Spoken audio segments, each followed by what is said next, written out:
My name is Tim Wilsdon, I'm Vice President at Charles River Associates.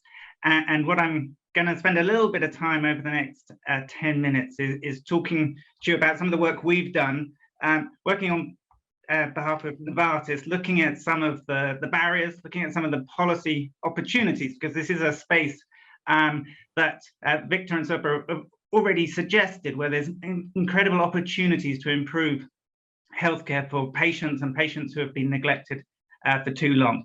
So I'll try and introduce you to some of our work over the next 10 minutes, but then look forward to getting questions and discussing some of these issues in a bit more detail. So if we move to the next slide, the first question is why? And MEP Petikainen has already very nicely presented this slide, but let me just put a little bit more flesh on the detail. And I know back in December you had a session on the value of gene therapy and cell therapy. So I'll focus on why do we need early diagnosis? Why do we need screening?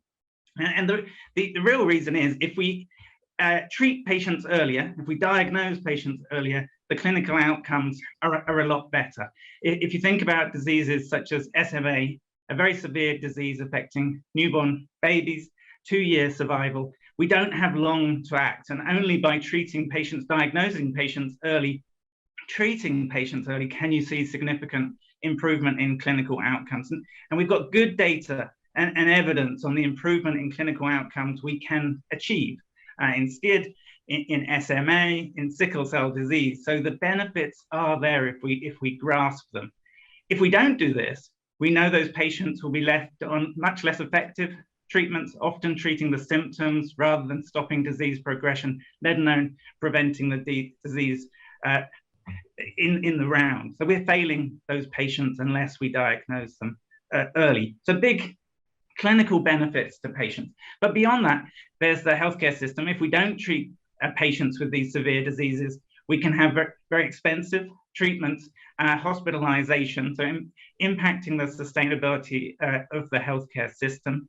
But if we do diagnose the right patient groups, we can use treatments where they're effective. So this can be efficiency of healthcare spending. So one, it benefits patients. Two, it benefits the healthcare system. But this is also an area, we say this a lot in healthcare, but in terms of gene and cell therapy and in terms of screening, the wider societal benefits are clearly manifest.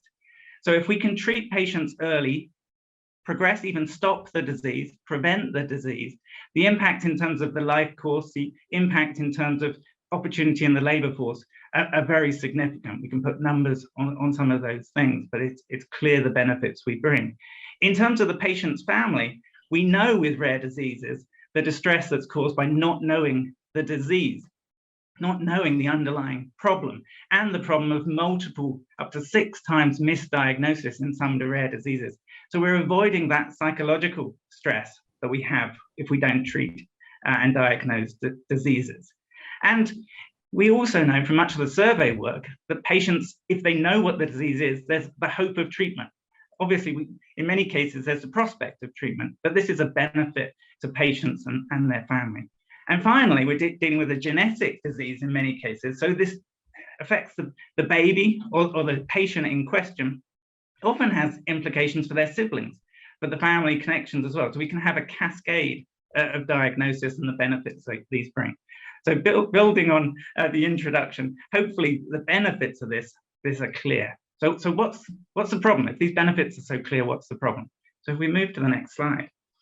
So much of the work we've been doing is really understanding what's going on in newborn screening today. So I'm going to focus in on newborn screening. Early diagnosis is wider than that, deals with screening in the round, deals with diagnostic of various different types. But if we focus in on newborn screening, what we've done is we've looked at, in Europe initially, we've actually spent some time more recently going outside of Europe. We've looked in Europe and then we've gone through the national guidelines, sometimes the regional and local guidelines, and said what diseases are actually covered in terms of the screening processes. So if you focus on the picture in the top right, a red dot is good. A red dot means that the disease is within the national program. And you can see the diseases across the top and the countries as rows. And I suppose the first thing that jumps out to you this varies a lot from country to country within Europe. This isn't the picture MEP Peter Keenan suggested we would like, where we have equal access. This is the opposite. We're seeing huge variation across countries and across diseases. And as shown by the map on the left, where we've got some countries, Italy, as always, looks the best in this metric, 48 diseases covered. Many other countries, including my own, but I think if you look at some of the countries in Central and Eastern Europe, down to very low numbers. So a huge disparity in access to screening of different diseases. If you then focus on the blue boxes at the top of the table, they're the products where we've got a gene or a cell therapy on them coming to patients, all of these on the patients we've got. And what you can see here is that the number of red dots is less. So the access we have to screening for these exciting technologies that we discussed at the beginning, which offer these benefits to patients, it is less. And you can argue, well, this is because they're more recent, but that just means that we're not keeping up. The screening processes are not keeping up with the advancements in technology. And then just one final bit, and I know this is a complicated slide. If you see the small blue boxes on the top table, this is prevalence. And you see what you expect. The ones at the right, we have higher prevalence diseases being included in screening.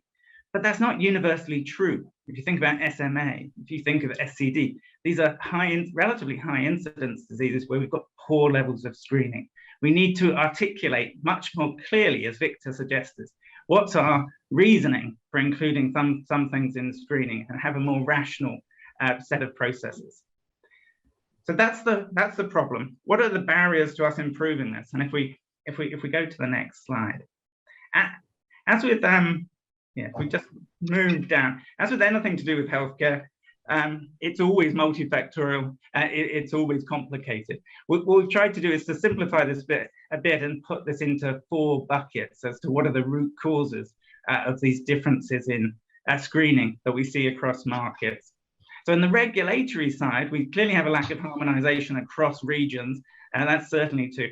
We certainly have a disconnect between the process for treatments and the process for diagnostics. IVDR will help, but that's mostly about early dialogue. We have some issues in terms of the regulatory process.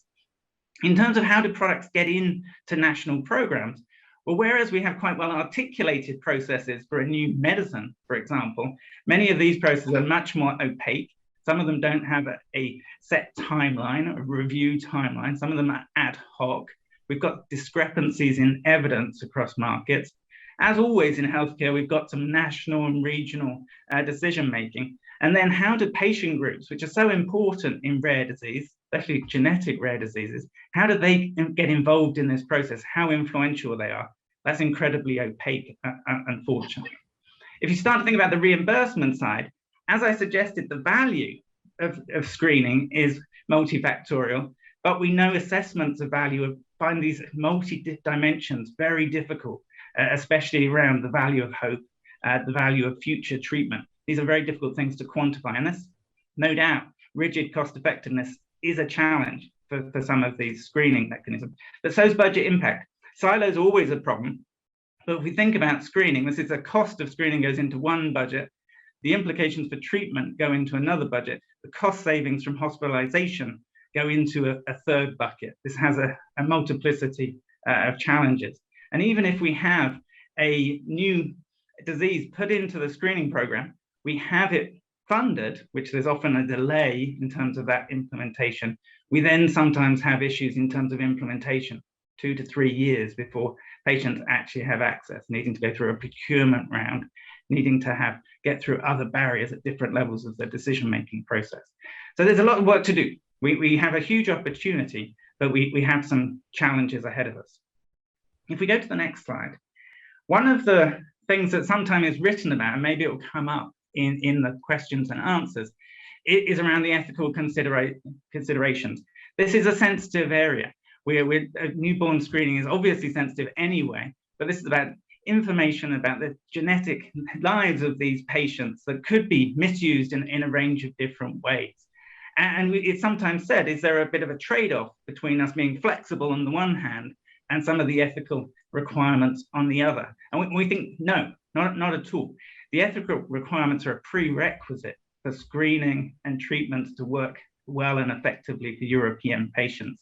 We have to safeguard patient data. More than that, we have to have patients and healthcare professionals being confident that that data is safeguarded and preserved and used for that purpose. This needs to be voluntary, obviously. We need to be doing this on the value of actions that we can take with this data. That doesn't mean we can't be wide in how we define the benefits, but we need to be clear that we're doing this for the patient benefit. And we do need to accept that there are some differences across countries in terms of the perception of the use of these types of data, and we need to take that into account. So this isn't a trade-off between ethics and flexibility. Ethics is the prerequisite for this working, but we have a lot of work we need to do. If we go on to the final slide, matching my barriers, what do we need to do? We need to align the regulatory processes more clearly. We need, especially because of the opportunity and the excitement and the palpable benefits of gene therapies that are coming onto the market, we need to anticipate them coming onto the market. That doesn't mean we need to reduce standards, but we need to anticipate products coming through so the screening programs keep up with the treatments that we have available for patients. This is about speed and agility, not about lower standards. We need to have a mandate at the member state level to keep these newborn screening programs up to date and have an open and transparent process. Some of that needs to be put onto a firmer timeline with better participation of different stakeholders. Where we approve diseases going into that, there needs to be funding to flow with that. So we can build the lab capacity, we can ensure patients have access, and it's not back to lotteries in different markets. And we have a value assessment process that recognizes those different components of value. And then we need to implement this. This needs to actually happen in practice. So we need to make sure that decisions at the national level feed through into consistent decisions at the national level that then feed into access to patients while preserving these ethical prerequisites that we all know are really important. And it's not enough for the patient just to be diagnosed. They need to be subsequently re-diagnosed to check that we're making the progress we are, and obviously treatment. I know Martine's going to touch on some of those issues. So thank you very much, and looking forward to the Q&A to follow.